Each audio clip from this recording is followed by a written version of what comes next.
જય માતાજી મિત્રો, હું છું આપનો યોગીરાજ ભવાન અને આજે આવ્યો છું એક નવા જ અંદાજમાં એક નવા ટેલેન્ટ સાથે. અને આજે મળવું છે એક એવા જ કલાકારને જે જાબાજ અને ટેલેન્ટેડ છે. તો આવો મળીએ અને એમને મળીને એમની જર્ની વિશે, એમના ટેલેન્ટ વિશે અને એમની સ્ટ્રગલ વિશે વાતો કરીએ. તો પણ એ પહેલાં મારા દર્શકોને થેન્ક યુ કહીશ, કારણ કે આપણી આ ગુજરાતી રંગમંચ ચેનલમાં જે તમારો સાથ અને સપોર્ટ અવિરતપણે રહ્યો છે એ બદલ ખૂબ ખૂબ આભાર. તો આવો મળીએ. દર્શનભાઈ, જય માતાજી. જય માતાજી. પ્રથમ તો તમારો ખૂબ ખૂબ આભાર કે સમય ન હોવા છતાં તમે આપણી આ ગુજરાતી રંગમંચ ચેનલમાં સમય આપ્યો છે. તો દિલથી ખરેખર થેન્ક યુ કહીશ. Thank you. તો દર્શનભાઈ, આપણા દર્શકો જે રાહ જોઈ રહ્યા છે કે આજે કયા કલાકાર આપણી જોડે આપણી ગુજરાતી રંગમંચ ચેનલમાં ઉપસ્થિત છે, તો તમારા જ અવાજમાં અને તમારા જ અંદાજમાં તમારો પરિચય આપણા દર્શકોને આપો. જય માતાજી મિત્રો, હું છું આપનો લોકગાયક દર્શન પટેલ અને આજે ખૂબ જ સરસ મજાનું આયોજન કરી અહીંયા મને ઇન્ટરવ્યૂ માટે એમને આમંત્રણ આપ્યું છે. તો ચલો જર્ની વિશે જાણીએ થોડું. ખૂબ સરસ. પોતે દર્શન પટેલ એમનું નામ છે અને પોતે ગુંજા ગામના વતની છે. તો મિત્રો, આપણે બીજો પ્રશ્ન કરીએ મિત્રને ત્યાં સુધી હું એમને એક વાત કરવી છે મારે કે દર્શનભાઈ શરૂઆતમાં ફિલ્ડમાં કઈ રીતે આવવાનું થયું? શરૂઆતમાં કે જ્યારે અમે સ્કૂલમાં સ્ટડી કરતા હતા બરાબર. ત્યારે સર સ્ટેજ ઉપર ઊભા કરતા ગાવા માટે એક બે સોંગ. તો અમે એક બે સોંગ થોડું જેવું આવડતું એવું ગાઈ લેતા એમ પહેલાં. ધાર્યું નહોતું કે આ સુધી પહોંચશું અમે. બરાબર. ખૂબ સરસ. પોતે સ્કૂલથી એમની શરૂઆત કરી છે. પણ મારો બીજો પ્રશ્ન એવો હતો કે કોના સપોર્ટથી તમે આજે સિંગિંગ લાઈન અહીંયા સુધી પહોંચ્યા? હા, એટલે એક મારો ફ્રેન્ડ છે. બરાબર. તો અમે જ્યારે બી મળતા તો હું એની સામે ગીતો ગાતો હતો. બરાબર. તો ત્યારે પછી એક દિવસ એને મને કહ્યું કે ચલો આપણે ભાઈ એકવાર સ્ટુડિયોમાં જઈને તમારું એક નાની રિંગટોન બનાવીએ, એક રેકોર્ડિંગ કરાવીએ. બરાબર. તો મેં એકવાર ગયા ત્યાં, એને રેકોર્ડિંગ કરાવ્યું અને પહેલું જ સોંગ મેં ગાયું હતું. મને બહુ જ ગમ્યું અને મને ખૂબ જ આનંદ થયો. ખૂબ સરસ ભાઈ. પણ આપણે તમારા ફ્રેન્ડનું નામ લઈશું જરા. હા, એમનું નામ કિરણ પટેલ. બરાબર. એ પાટણ રહે છે અત્યારે. બરાબર. ખૂબ સરસ. તો કિરણ પટેલને પણ આપણે થેન્ક યુ કહીશું. તો દર્શનભાઈ, જેમ વાત કરી કે ફર્સ્ટ ટાઈમ તમે સ્ટુડિયોમાં પ્રથમવાર તમને કિરણ પટેલ લઈ ગયા, તો શરૂઆતમાં તો થોડો ગભરાટ કેવું કંઈ રહ્યું છે. હા. પણ આજે તમે એક સરસ મજાના સ્ટેજ લેવલના કલાકાર બની ગયા છો અને સારું એવું પરફોર્મન્સ છે. તો કયા કયા પ્રોગ્રામો કરો છો તમે?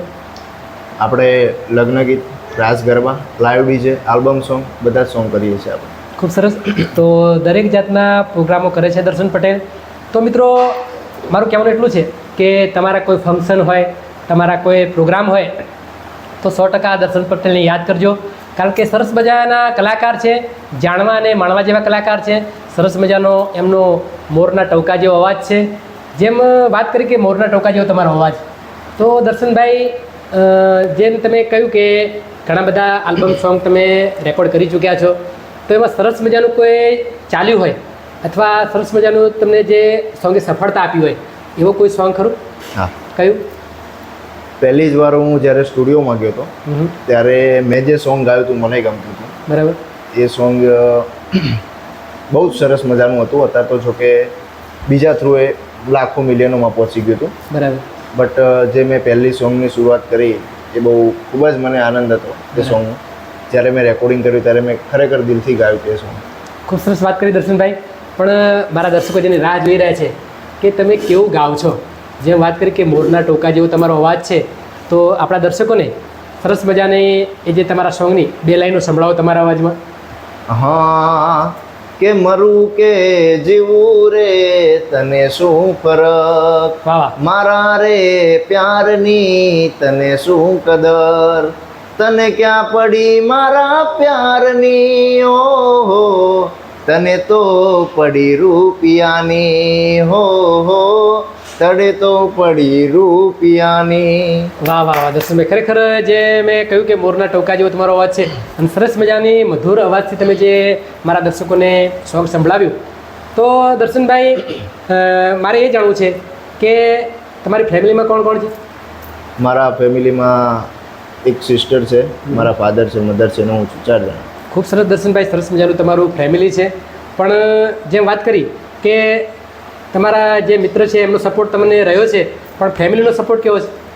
ફેમિલીમાં ખૂબ જ સપોર્ટ છે મારા મમ્મી પપ્પાનો.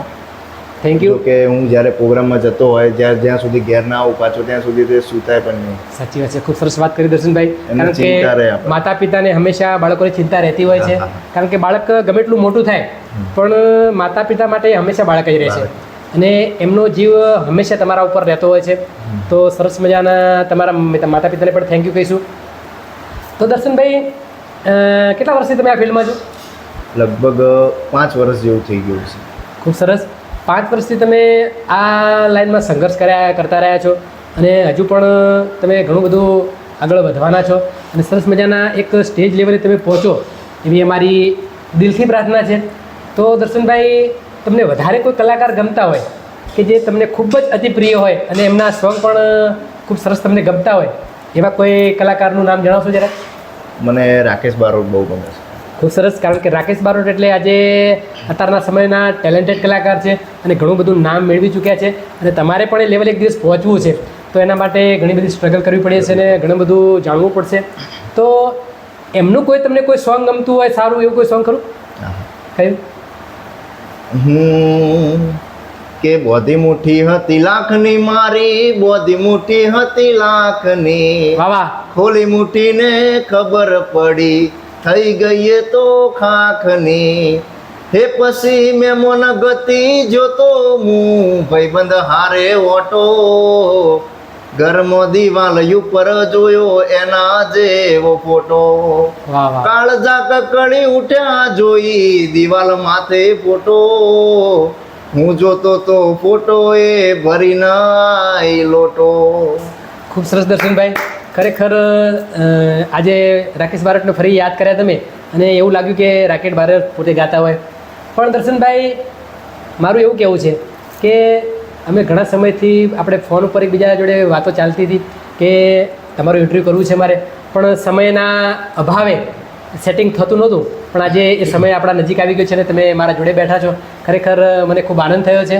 તો દર્શનભાઈ, જેમ તમે બીજા બધા ઘણા બધા કામમાં પણ ઇન્વોલ્વ છો અને એક સંગીતની ફિલ્ડમાં પણ ઘણા બધા તમે ઇન્વોલ્વ છો અને સરસ મજાનું કાર્ય કરી રહ્યા છો. તો મારો બીજો પ્રશ્ન એવો હતો કે સંગીતની દુનિયામાં આજે દર્શકોએ તમને સારા બધા વધાવ્યા છે, સારા બધા વખાણ્યા છે, તો દર્શકોને શું કહેવા માગો છો? દર્શકોને એટલું જ કહેવા માંગીશ કે એમને મને ખૂબ જ ઘણો બધો સપોર્ટ કર્યો છે. બરાબર. તો આવો ને આવો સપોર્ટ મને અને બીજા બી કલાકારોને કરતા રહે, કેમ કે તમે છો તો અમે છીએ.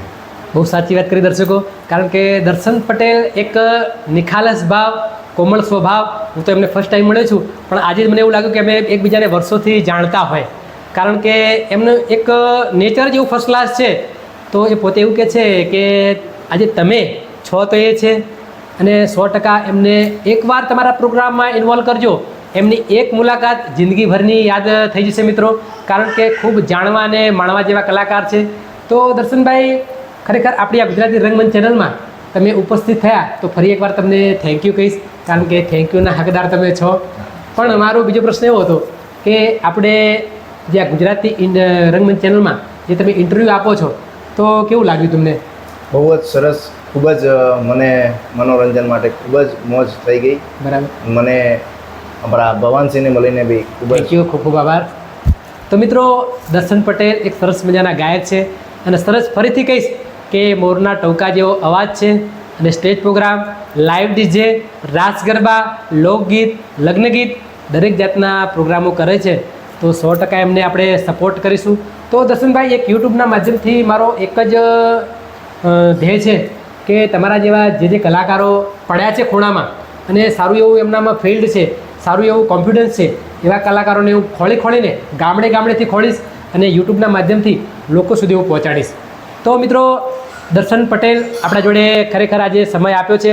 તો મારું બીજું કહેવાનું કે આપણી આ ગુજરાતી રંગમંચ ચેનલને લાઈક કરો, શેર કરો, કોમેન્ટ કરો અને સબસ્ક્રાઈબ કરો ન ભૂલતા, જેથી કરીને અમારા ભાઈ જેવા ભાઈબંધ કલાકારને હું તમારા સુધી પહોંચાડી શકું. તો મારો બીજો વિડીયો આવે ત્યાં સુધી દર્શન પટેલ અને ભવાની યોગીરાજના દરેકને જય માતાજી.